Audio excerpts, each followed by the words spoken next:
유다를 사도로 뽑다. 그 무렵 베드로가 형제들 한가운데 서서 말하였다.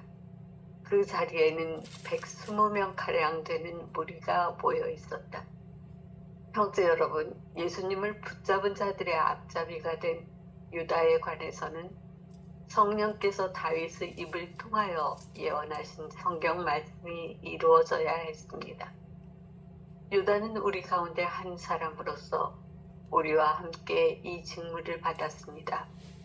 그런데 그 자는 부정한 싹스로 밭을 산 뒤 거꾸로 떨어져 배가 터지고 내장이 모조리 쏟아졌습니다. 이 일이 예루살렘의 모든 주민에게 알려져 그 밭이 그들의 지방말로 하켈드마라고 불리게 되었는데 피밭이라는 뜻입니다.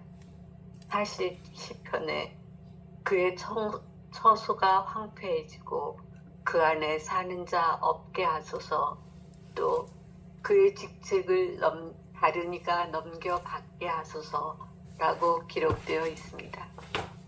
그러므로 주 예수님께서 우리와 함께 지내시는 동안 줄곧 우리와 동행한 이들 가운데에서 곧 요한이 세례를 주던 때부터 시작하여 예수님께서 우리를 떠나 승천하신 날까지 그렇게 한 이들 가운데에서 한 사람이 우리와 함께 예수님 부활의 증인이 되어야 합니다.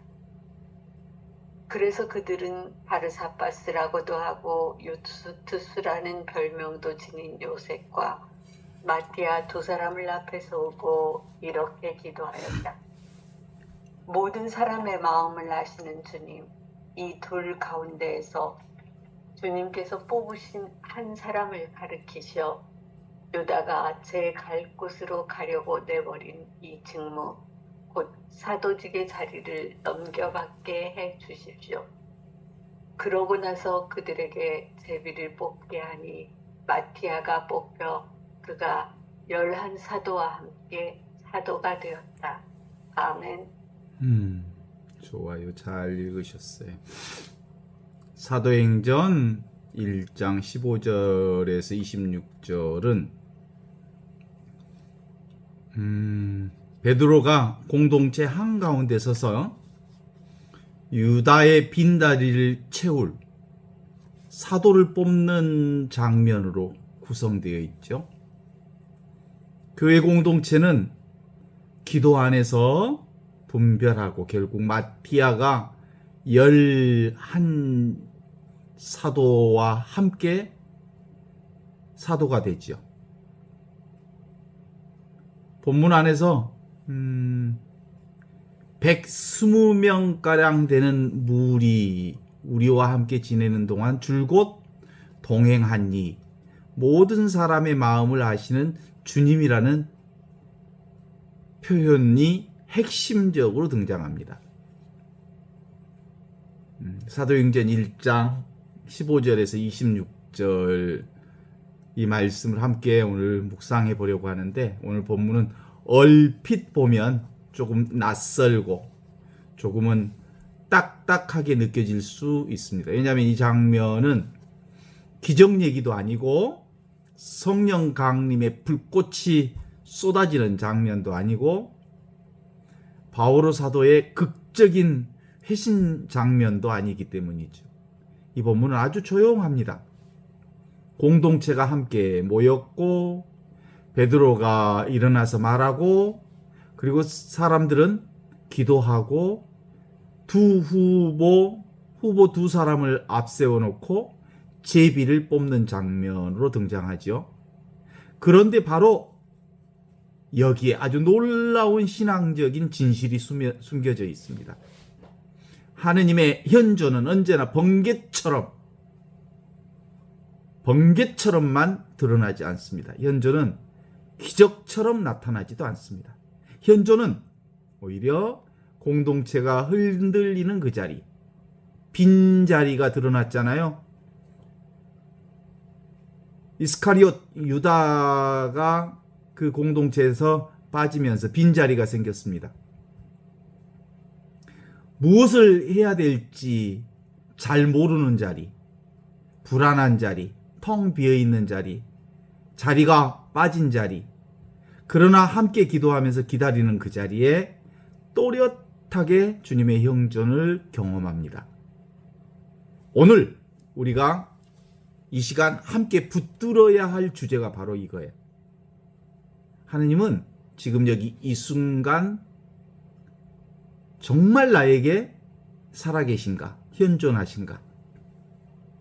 우리는 그 살아있는 현존을 어떻게 알아볼 수 있는가라고 해요.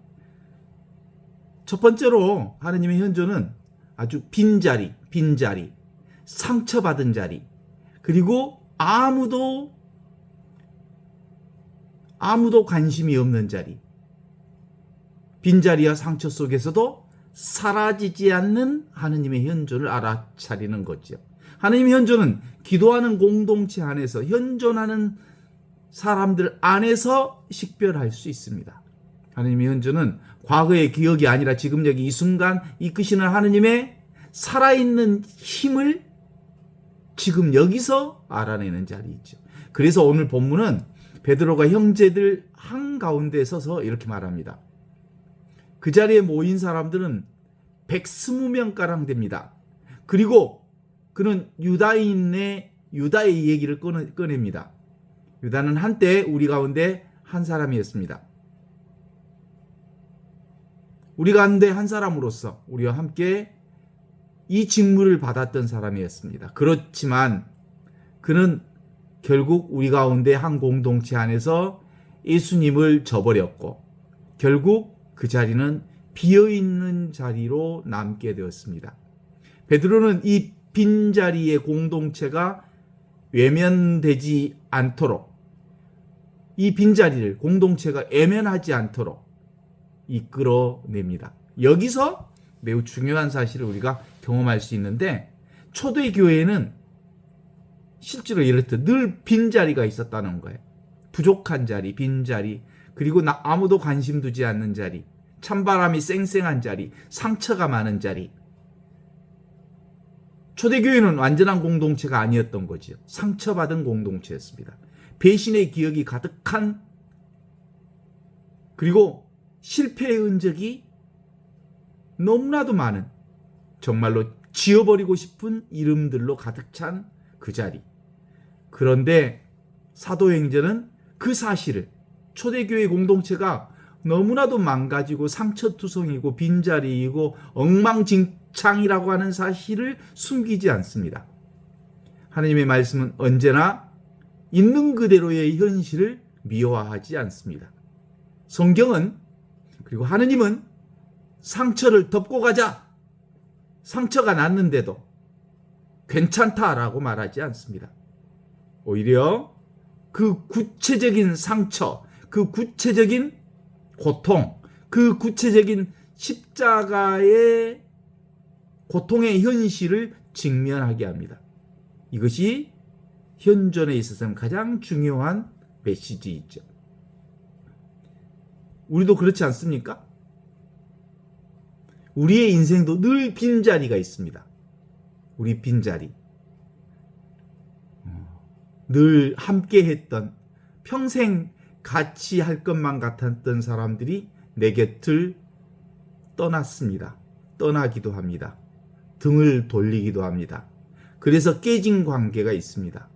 내 인생에 너무나도 많은 후회가 있습니다. 기도하고 또 기도하면서 정말 좋은 인생, 아름다운 인생, 풍성한 인생, 정말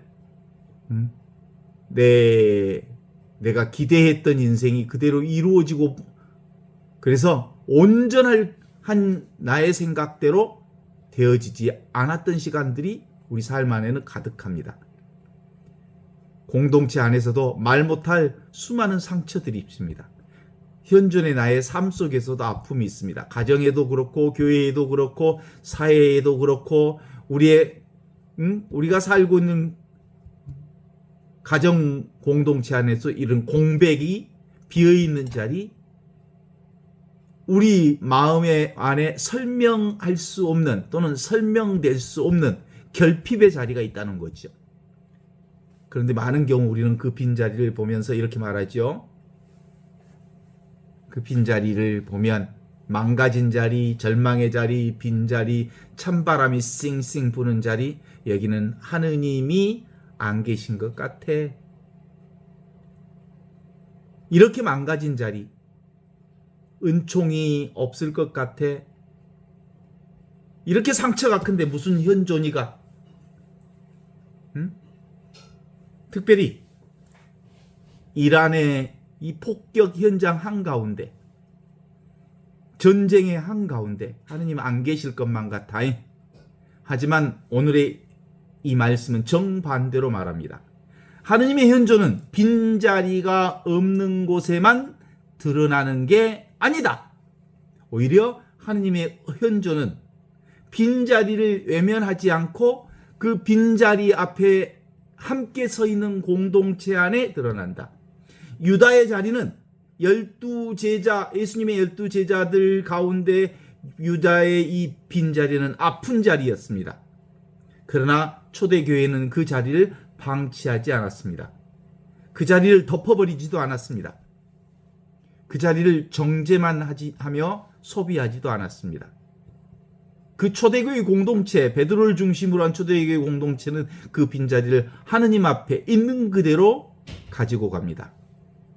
바로 이게 현존이면서 이게 바로 현존신앙입니다. 신앙은 상처가 없는 척하는 기술이 아닙니다. 신앙은 모든 문제가 다 해결된 뒤에만 하느님을 인정하는 태도로서의 신앙은 아닙니다. 신앙은 상처 그대로, 혼란 그대로, 결핍 그대로 품어하는 채 하느님 앞에 있는 그대로 설 수 있는 용기, 그것입니다. 그러므로 우리도 우리 스스로에게 물어보아야 합니다. 지금 내 삶에 있어서 정말로 빈자리 뭐냐? 빈자리 어디 있냐? 나에게 빈자리. 내가 외써 예면하고 싶은 나의 상처, 감추고 싶은 나의 부끄러운 상처, 그게 뭐냐? 겉으로는 괜찮은 척 하지만 사실은 내면에 무너져 있는 영역이 분명히 내 안에 있습니다. 그리고 그 자리에 나는 하느님이 안 계신다고 단정해 버리지는 않았는지 성찰해 볼 수 있어야 합니다. 이 사도행전에서는 바로 이 자리 얘기하는 겁니다. 빈자리에도 하느님 계시다. 많은 사람들의 관심 밖에 있는 그 자리에도 하느님이 계시다. 아픔의 자리, 냄새나는 자리, 상처난 자리, 모든 사람들이 외면하는 자리, 가난한 사람들이 있는 자리, 노숙자들이 뒹구는 자리, 지하, 추운 지하에 노숙자들이 잠자는 그 자리, 그 자리에도 하느님은 계십니다. 아니 어쩌면 바로 그 빈자리에서 하느님은 더 진하게 우리를 기다리고 계시는 거라는 메시지가 이 자리에서 얘기하고 있는 거죠. 성경은 형제들 가운데 서서 말한다고 전합니다. 이 표현 대단히 중요한 표현이거든요. 베드로는 군림하는 자리에 서 있지 않습니다. 베드로는 심판의 자리에 서 있지도 않습니다. 베드로는 공동체 한가운데, 형제들 한가운데 서 있습니다. 여기서 교회가 하이라이케, 이렇게 교황, 추기경, 주교, 신부, 수녀, 평신도 이렇게 계급사회처럼 구성되어 있지 않습니다. 원래 교회는 누구나 다 똑같은 평등한 모습으로 들어있습니다. 교회는 누군가가 위에서 아래로 지배하는 공간이 아니라 하느님 앞에 함께 서는 공동체죠. 교회는 완성된 사람들이 모인 곳이 아니라 은총 없이는 설 수 없는 사람들이 함께 모인 자리가 교회이죠. 그 교회가 바로 현존이죠. 현존하는 자리가 교회입니다. 교회가 곧 현존이요, 현존이 곧 교회입니다. 그러니 내가 곧 교회고 지금 살아있음이 곧 교회입니다. 더 흥미로운 것은 이 베드로 자신도 완벽한 사람이 아니었습니다. 알잖아요? 닭이 울기 전에 3번이나 나를 모른다 하였고, 말로만 당신 가시는 곳이면 어디까지나 끝까지 함께 하겠습니다 그래 놓고 도망치고 모른다고 하고, 예수 순환 때 베드로는 이렇듯 주님을 모른다고 쌩 깠던 사람, 그 역시 실패한 사람이었고, 베드로 역시 무너진 사람이었고, 베드로 역시 자신의 약함을 뼈저리게 체험한 사람이었고, 그런데 하느님께서는 바로 그 베드로를 다시 세우신 거죠. 이게 바로 살아있는 하나님의 연존인 거예요. 하느님은 흠없는 사람만 쓰는 분이 아니고요, 실패 없는 완성품의 사람만 부르는 것도 아니고요, 하느님은 오히려 무너져 본 사람, 끝장까지 본 사람, 자기의 모든 것을 내려놔 본 사람, 그래서 무덤처럼 텅 비어있는 그 허한 텅 빈 공간을 경험해 본 사람, 용서를 아는 사람, 자기 힘이 아니라 은총으로만 바로 설 수 있음을 아는 사람을 통해서 일하신다는 거예요. 그러므로 우리는 지도자를 볼 때, 나 자신을 볼 때도 기준을 다시 세워야 하는 겁니다. 저 사람이 완벽한가? 이 질문보다 더 중요한 게 뭐예요? 저 사람은 은총 없이는 설 수 없다는 사실을 인정하며 사는 사람인가? 내가 산다고 보는가? 아니면 하느님이, 그리스도가 나를 통해서 산다고 보는가?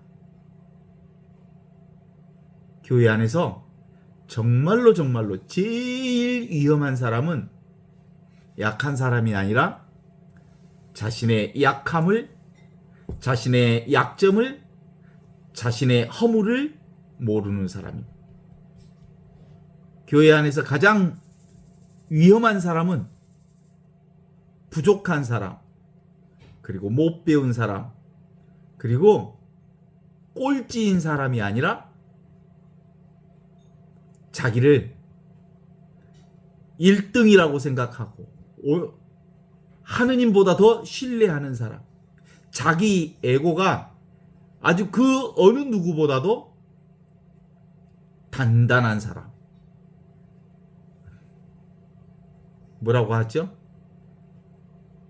바늘 한 점 꼽을 수 없을 만큼 피도 눈물도 없는 사람. 베드로가 한가운데, 예수 공동체 한가운데 설 수 있었던 중요한 이유는 그가 더 이상 자신의 의지로 서지 않았기 때문입니다. 그는 이제 부활하신 주님의 자비 안에서 서는 사람이었습니다. 알잖아요. 자기 실수를 알고요. 자기가 얼마나 약한 자인 줄 알고요. 말만 앞서는 자인 줄 알고요. 그래서 그가 교회 공동체의 중심에 설 수 있었습니다. 나는 주님의 은총과 주님의 도움 없이는 한 수도 한 걸음도 갈 수 없는 사람이다. 모두가 주님의 은총 덕이다. 이렇게 고백할 수 있는 사람이 바로 교회 공동체 지도자가 되어야 하고요. 교회는 제도교회가 교회를 끌고 가는 게 아니라 성령께서 교회를 인도하시는 거예요. 따라서 성령 없는 교회는 죽은 교회예요. 결국 교회의 본질은 성령입니다. 성령이 곧 현존입니다. 현존하지 않는 교회는 죽은 교회이고, 현존하지 않는 교회는 사실상 교회가 아닙니다. 가정의 한가운데, 공동체의 한가운데, 교회의 한가운데 서 있는 사람은 자기 확신으로 서 있는 사람이 아니라 하느님의 자비를 통과한 사람이 교회의 봉사자가 되어야 하는 거죠. 오늘 이 본문의 가장 아름다운 부분은 24절입니다. 모든 사람의 마음을 아시는 주님, 이 둘 가운데 주님께서 뽑으신 한 사람을 가리키시어 이렇게 기도는 짧지만 매우 그 의미가 깊죠. 그 기도 안에 초대교회의 신앙이 고스란히 담겨져 있습니다. 첫 번째, 그들은 주님이 살아계신다고 믿었습니다. 살아계시다고요. 현존하신다고요. 둘째, 그들은 주님이 지금도 선택한다고 믿었습니다. 지금 살아계신다고 믿은 거지요. 셋째, 그들은 주님이 사람의 마음을 온전히 아신다고 믿었습니다. 넷째로 그들은 공동체의 미래가 사람의 머릿속 계산보다 주님의 뜻에 달려 있다고 믿었습니다. 이것이 대단히 중요하죠. 만일 예수님이 그저 과거의 위인이었다면, 만일 예수님의 기억 속에만 존재하는 분이었다면 초대교회는 이렇게 기도할 필요가 없었을 것입니다. 그들은 그냥 회의를 했을 것입니다. 찬반 투표를 했을 것입니다. 능력과 그가 가진 스펙을 비교해서 더 나은 지도자를 그 안에 세웠을 겁니다. 이미지와 그의 영향력을 따졌을 것입니다. 그런데 그들은 어떤 것도 인간의 방식으로 그 모든 것을 선택하지 않았습니다. 그들은 먼저 현존하는 기도에 함께 참여합니다. 왜냐하면 예수님이 지금도 살아계셔서 지금도 당신 교회를 이끄는 주님이시기 때문이었습니다. 그게 바로 오늘 우리가 함께 공부의 핵심 포인트죠. 핵심 키워드. 하느님의 현존은 과거형이 아니다. 하느님의 현존은 현재형이다. 예전에 그리스도 예수가 계셨다가 아니라, 그리고 예수님 시대에 이렇게 일하셨다가 아니라 2000년 전에만 사람들을 부르시는 게 아니라 하느님은 지금, 바로 여기, 바로 이 순간 이와 같이 우리를 부르시고 우리와 함께 계신다는 점이죠. 우리는 이 말을 너무 쉽게 들어서 무감각해질 때가 있죠. 하지만 이 말은 결코 상투적인 종교 문장이 아닙니다. 이 말은 우리의 삶 전체를 뒤흔드는 고백이어야 합니다. 하느님이 살아계시다면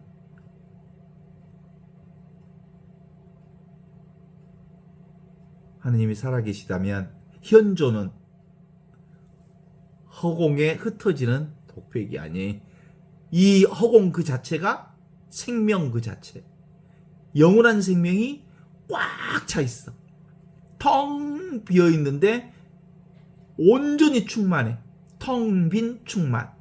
이게 살아계신 하느님을 경험하는 거죠. 하느님이 진정 곧 지금 살아계시다면 교회는 단지 오래된 제도교회가 아닙니다. 성령의 교회, 현존의 교회, 살아있는 교회여야 합니다.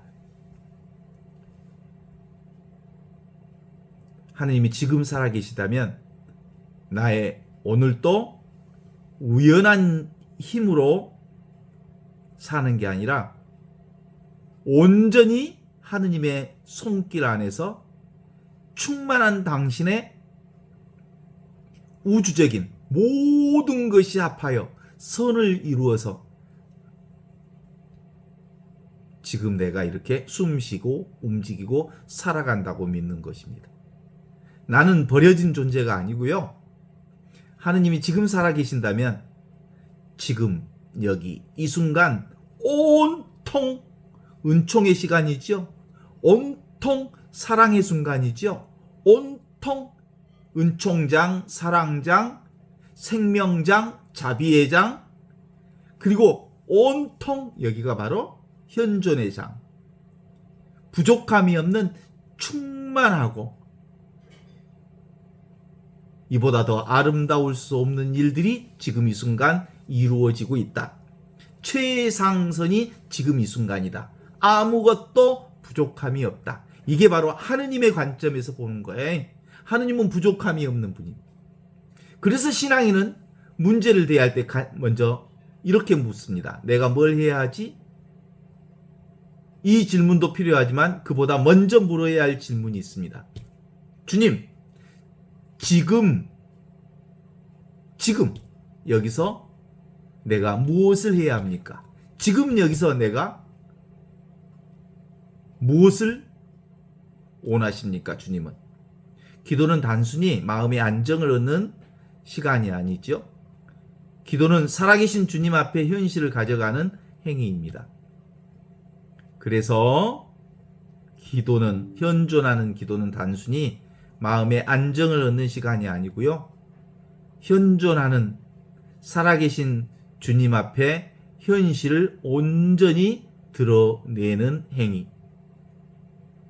현존은 정보를 전달하는 게 아니라 현실의 주권이 나에게 있지 않음을 고백하는 것입니다. 오늘 사도들은 아무나 세우지 않습니다. 기준이 있습니다. 요한이 세례를 주었던 때 시작해서 예수님께서 승천하신 날까지 줄곧 함께한 이들 가운데서 한 사람이 예수님의 부활의 증인이 되어야 한다고 말합니다. 여기서 우리는 사람 뽑는 법을 배우는 게 아닙니다.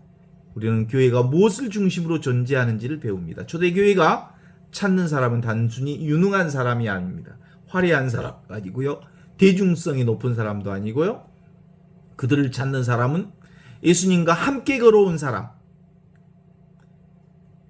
예수님의 부활의 증인이 될 수 있는 사람, 지금 여기 이 순간 현존을 사는 사람, 지금 여기 이 순간 현존을 증언할 수 있는 사람, 이들이 교회의 지도자가 되어야 하는 거죠.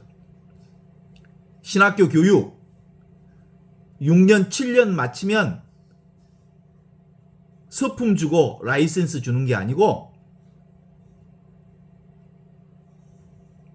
현존을 증언할 사람, 현재 이와 같이 살아있는 그리스도를 증언할 사람을 지도자로, 교회의 봉사자로, 교회를 섬기는 이들로 뽑아야 한다는 말이죠.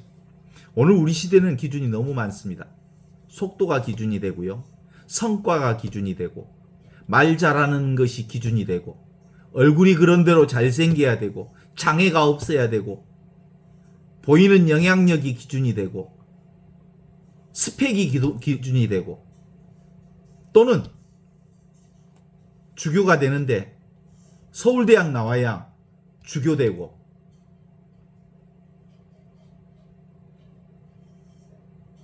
그러나 교회는 다릅니다. 교회 진정한 의미의 교회의 기준은 언제나 예수 그리스도가 기준입니다.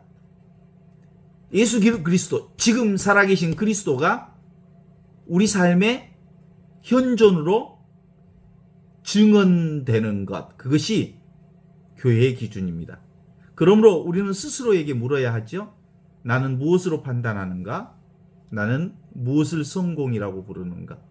나는 무엇을 사람을 평가하는가? 나는 정말로 예수님과 함께 걸어온 현존을, 현재 이렇게 살아있는 그리스도를 소중히 여기는가? 하느님의 현존은 분별 안에 드러납니다. 그런데 이 분별은 머리가 빠른 사람만 할 수 있는 게 아니에요. 분별은 성령 안에서 머무른 사람만이 분별 지혜를 갖습니다. 분별이란 결국 내 뜻이 무엇인가를 밀어붙이는 게 아니라 주님의 뜻이 무엇인가를 알아듣는 것. 그것이 분별이지요. 그러면 그 분별은 어느 때만 가능해? 현재, 지금, 여기, 이 순간 이와 같이 존재하는 사람만 가능한 거죠. 텅 비어서 하느님의 소리를 들을 줄 아는 사람, 자기 생각이 없는 사람이 본래 순수하고 본래 고요하고 본래 밝게 비추는 이 현존의 삶을 사는 사람만이 정확한 분별을 해낼 수 있습니다. 내 뜻이 무엇인가를 밀어붙이는 게 아니고 주님의 뜻을 알아듣는 사람. 그래서 얼마나 자주 결론을 내린 뒤에 하느님의 이름을 붙입니까? 우리는 얼마나 자주 내 욕심을 사명으로 포장합니까? 그죠? 우리는 대부분 자주 투덜이의 삶을 삽니다. 내가 열심히 하는 것, 그것이 하느님의 뜻인 줄 착각합니다. 그래서 묵주기도를 100단, 200단 막 그 레지오 때 보고합니다. 그러면 와, 기도 많이 한다고 그러죠. 그건 기도 아니에요. 일이죠, 일. 침묵이 필요합니다. 고요가 필요합니다. 밝은 현존의 자리가 필요합니다. 하느님의 현존은 소음보다 말씀과 기도와 순종의 자리에서 더 밝게 선명하게 빛나기 때문이죠. 모든 사람의 마음을 아시는 주님, 오늘 이렇게 기도하죠. 모든 사람의 마음을 아시는 주님, 얼마나 이도가 되는 말씀이에요. 사람은 겉을 봅니다. 사람은 부분만 봅니다. 사람은 그래서 오해합니다. 사람은 때로 쉽게 판단합니다. 그러나 주님은 마음을 아십니다. 현존하시니까 현존하는 사람만이 주님의 마음으로 볼 수 있습니다. 내가 말로 다하지 못한 상처를 다 아십니다. 내가 웃고 있지만 속으로 울고 있다는 걸 아십니다. 내가 괜찮다고 말하지만 사실은 무너지고 있다는 걸 알고 있습니다.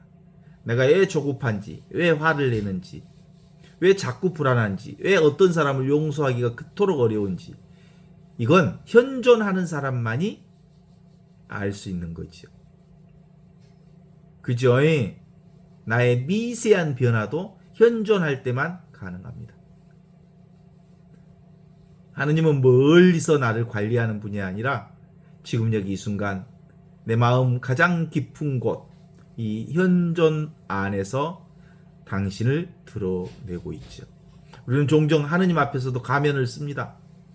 기도할 때도 이쁜 말로, 멋진 말로, 화려한 말로, 그리고 경건한 모습만 보이려 하고 정리된 감정을 들고 하느님께 가고자 합니다. 엉망진창인 나의 있는 그대로의 모습 그대로가 현존입니다. 진흙탕물 그대로가 깨끗한 물입니다. 깨끗한 물과 진흙탕물이 혼용되어 있을 때 실제로 그 진흙탕 한가운데 깨끗한 물이 들어 있습니다. 언제 알아요? 가만히 있으면 진흙탕 물이 쫙 가라앉으면 정말 맑고 맑은 그 물이 그대로 진흙탕 물에 함께 있었다는 걸 압니다. 우리는 종종 하느님 앞에서도 가면을 쓰지요. 그래서 진짜 기도는 꾸며낸 기도가 아니라 있는 그대로 하느님께 나는 진흙탕입니다. 나는 두렵습니다. 나는 지금 화가 납니다. 나는 지금 용서가 안 됩니다.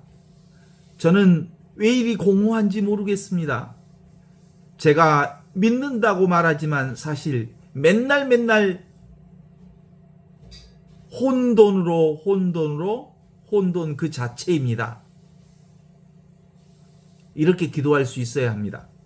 왜냐하면 하느님의 현존은 완벽하게 정리된 사람들에게 임하는 게 아니라 진실하게 자신을 여는 사람에게 임하는 거기.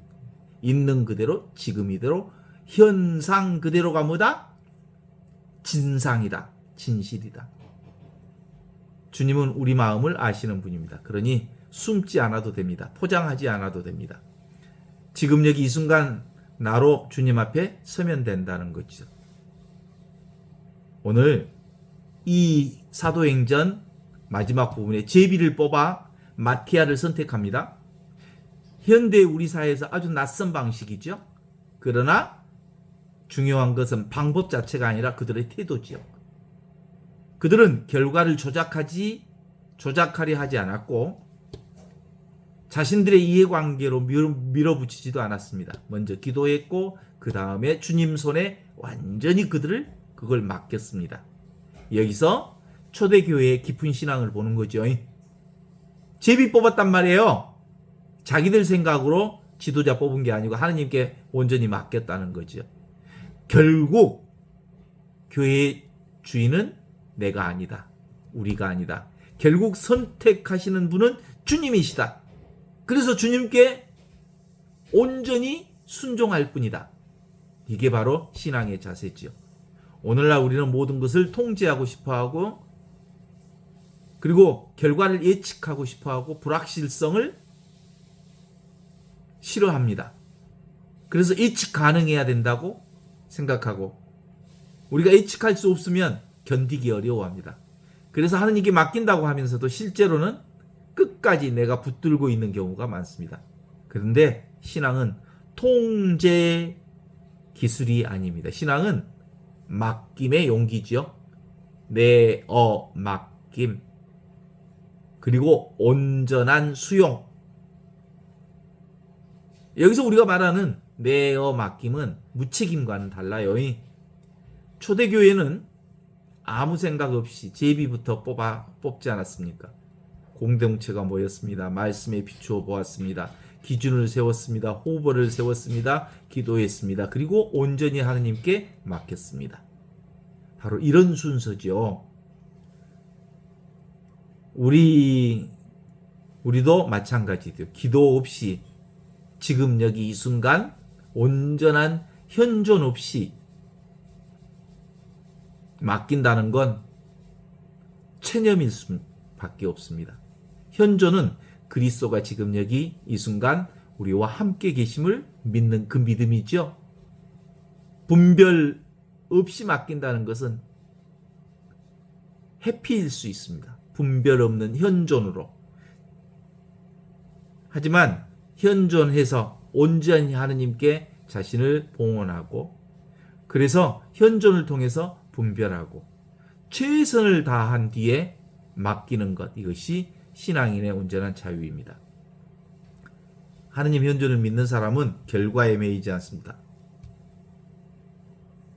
왜냐하면 자기 인생의 마지막 주권이 하느님께 있음을 믿기 때문이죠.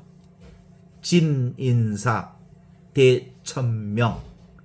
그래서 우리는 이렇게 고백할 수 있습니다. 주님, 저는 다 알지 못합니다. 하지만 주님은 다 아십니다. 주님, 저는 다 보지 못합니다. 그러나 주님, 당신은 다 보십니다. 저는 두렵습니다. 하지만 주님은 이와 같이 살아계십니다. 살아있는 현존. 많은 신자들은 하느님의 현존을 멀리서 찾지만 특별한 은총이 있어야만, 그리고 큰 기적이 있어야만, 삶의 한순간이 확 바뀌어야만, 마음이 뜨거워져야만 하느님이 계신다고 느끼죠? 자생각이야. 택도 없는 생각이야. 가슴이 뜨거워야 하느님이 느껴진다고요? 특별한 은총이 와야 된다고요? 큰 기적이 와야 된다고요? 물론 그런 은총의 순간도 있을 수 있습니다. 하지만 오늘 이 사도행전에서는 전혀 다른 방식으로 주님의 현존을 보여주신단 말입니다. 방에 모여있는 사람들, 그리고 상처가 많은 불완전한 공동체, 아직 성령 강림 직전에 기다린 상태, 상처난 기억들을 안고 함께 모였습니다. 해야 할 일을 놓고 함께 분별하는 시간, 조용히 기도하는 현존의 시간, 이 평범하고 조용한 시간 안에 하느님이 온전히 현존했다는 공동체험을 함께하는 겁니다. 하느님은 반드시 비범한 상황, 비범한 장소, 비범한 사건에서만 계시는 게 아니라 하느님은 평상심시도 인 것처럼 일상생활 한가운데 우리와 함께 계시는 거죠. 회의 자리에, 밥 먹는 식탁 자리에, 입원해서 누워있는 병실 한가운데 눈물 나는 억울한 현장 그 한가운데 묵묵히 책임을 다하는 그 하루에도 아무도 알아주지 않는 충실함 속에서도 살아계십니다. 그래서 언젠가 좋아지면 하느님 계시겠지, 나중에 문제가 해결되면 하느님 뜻을 알겠지, 마음이 편안해지면 현존이 뭔지 알겠지. 그래, 나중 아니란께, 지금이란께. 다른 곳에 있는 게 아니라 지금 여기 계신단께. 하느님 완전하고 온전한 때가 아니라 인간적으로 볼 땐 불완전한 때가 바로 완전한 하느님의 현존이 바로 그 자리에 있는 거란께. 우리 인간의 눈으로는 얼척없는 자리가 바로 온전한 하느님이 계시는 자리란께. 그래서 신앙인은 순간순간 묻는 거죠. 주님, 지금 어디 계시죠? 정확히 말하면 주님, 지금 어떻게 계시죠? 지금 저를 어디로 끌고 가시는 거죠? 이 사건 안에 무엇을 제가 배워야 합니까? 이 만남 속에 무엇을 제가 온전히 열어야 합니까? 이렇게 사는 사람은 하루가 달라지죠. 온전히 하느님께 다 맡기니까 내 것이 하나도 없어. 오면 오는 대로, 가면 가는 대로. 그래서 온전히 자기를 다 맡기는 거죠. 그래요. 오늘 본문 끝에서 선택받은 사람 누구? 마티아. 우리는 사도행전 앞부분에서 마티아라는 이름을 자주 듣지 못했습니다. 그럼에도 그는 선택받은 사람입니다. 요즘 얘기로 하면 마티아는 듣보잡이었습니다. 듣지도 보지 못한 잡놈, 듣보잡. 근데 하느님은 듣지도 보지 못한 잡놈, 듣보잡 마티아를 사도로 선택했습니다. 왜냐하면 그는 줄곧 하느님과 함께 현존하는 사람이었기 때문입니다. 그는 드러나지 않았지만 사라지지 않았습니다. 보이지 않았지만 준비되어 있었습니다. 사도직의 조건이 예수님의 공생활부터 승천까지 함께하여 부활의 증인이 되는데 있음을 분명히 말합니다. 우리는 자꾸 스포트라이트를 받는 사람만 생각합니다. 앞에 나선 사람만 중요하다고 보는 거죠. 눈에 띄는 직분만 가치 있게 보는 거죠. 그래서 가톨릭 전례에 보면 그 전례 한가운데 신부밖에 안 보여. 그 전례 한가운데 주례하는 주례자밖에 안 보여. 그러면 온전한 교회 공동체의 모습은 아닙니다. 사실상 진정한 의미의 공동체의 모습의 제사라면 공동체 전체가 다 똑같은 옷을 입어야 되는 것이 원칙적으로는 맞는 얘기죠. 그렇지 않습니까? 왜 주례자만 다른 색깔의, 다른 모습의, 다른 모자를 특별한 형태의 전례 복장을 해야 되는 이유는 사실상 없습니다.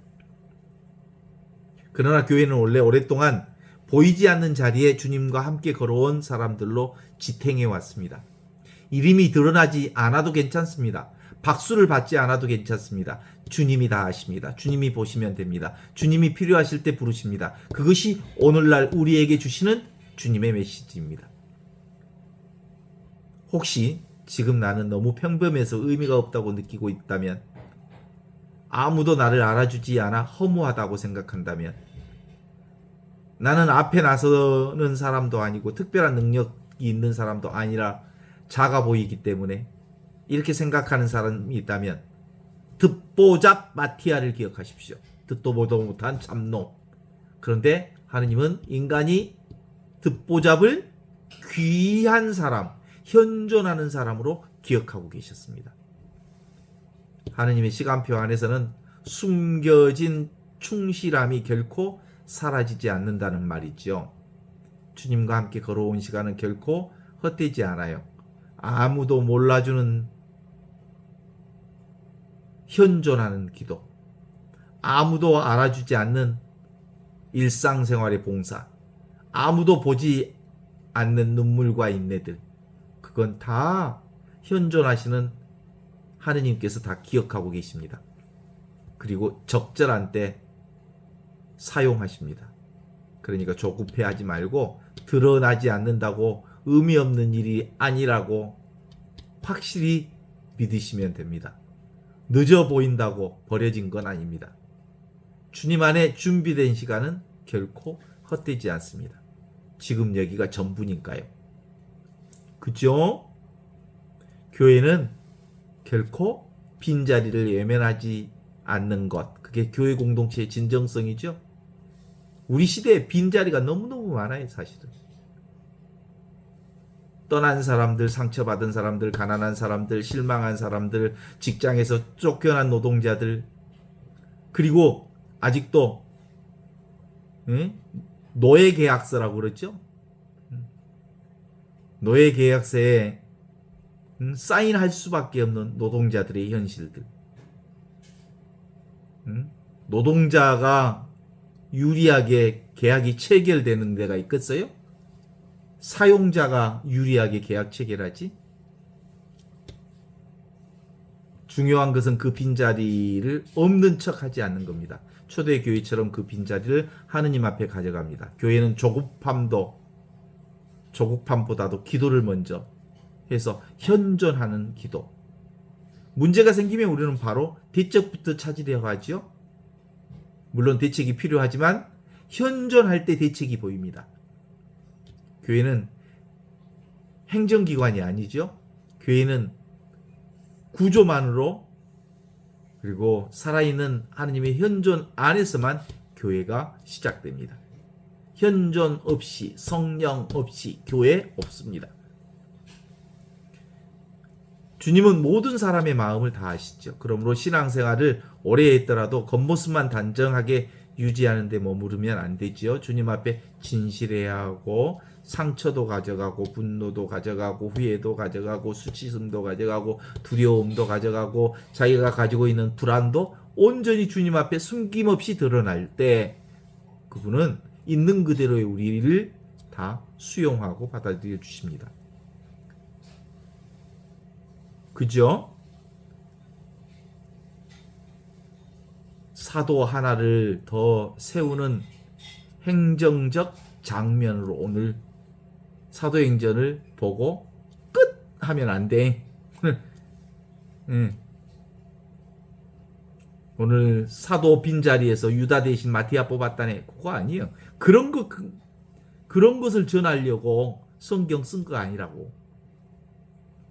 믿음의 눈으로 보면 이 장면은 전혀 다릅니다. 이 장면은 부활하신 주님이 이미 떠나신 것이 아니라 오히려 더 깊은 방식으로 공동체 안에 현존하신다는 것을 보여주는 장면이죠. 그분은 보이지 않지만 사라지지 않으셨습니다. 그분은 침묵하시는 것처럼 보여도 늘 일하고 계십니다. 그분은 하늘에 계시지만 동시에 우리의 한가운데 계십니다. 그래서 초대교회는 무너지지 않았습니다. 빈자리가 있었지만 교회는 길을 잃지 않았습니다. 그래서 실패와 상처는 있었지만 다시 교회를 세울 수 있었습니다. 오늘 우리도 내 삶에 빈자리가 있어도 괜찮습니다. 그렇죠? 상처가 있어도 괜찮습니다. 앞이 잘 안 보여도 괜찮습니다. 중요한 건 그게 아니에요. 지금 현존을 정확하게 우리가 살고 있는지, 내가 나답게 살고 있는지, 내가 온전히 지금을 사는지, 그것만 정확하게 볼 수 있으면 되는 거 아닌가요? 모든 사람의 마음을 아시는 주님, 지금 여기 이 순간도 현존으로 저를 이끌어 주십시오. 이렇게 기도하면 되는 거 아닌가? 주님, 당신은 멀리 계신 분이 아니라 지금 이 순간 살아계심을 믿습니다. 우리의 삶의 빈 자리 속에서도, 공동체의 상처 속에서도, 그리고 말로 다 표현할 수 없는 마음 깊숙한 곳까지도 당신은 속속들이 아십니다. 내가 혓바닥을 굴려서 무슨 말을 하기도 전에 이미 당신은 내가 말해야 할 말을 다 알고 계십니다. 주님, 우리가 문제 앞에 조급해지기보다 먼저 현존하게 하소서. 생각을 앞세우기보다 당신 뜻을 분별하는 현존 한가운데 있기를 바랍니다.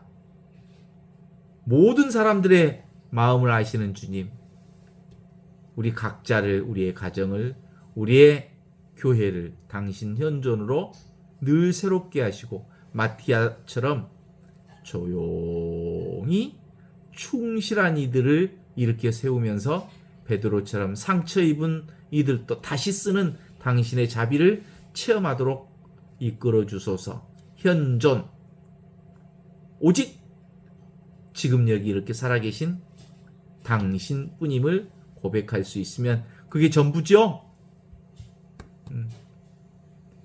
듣보잡 마티아를 뽑으셨습니다. 왜? 그가 온전히 하느님과 함께 현존하는 걸 아셨기 때문입니다.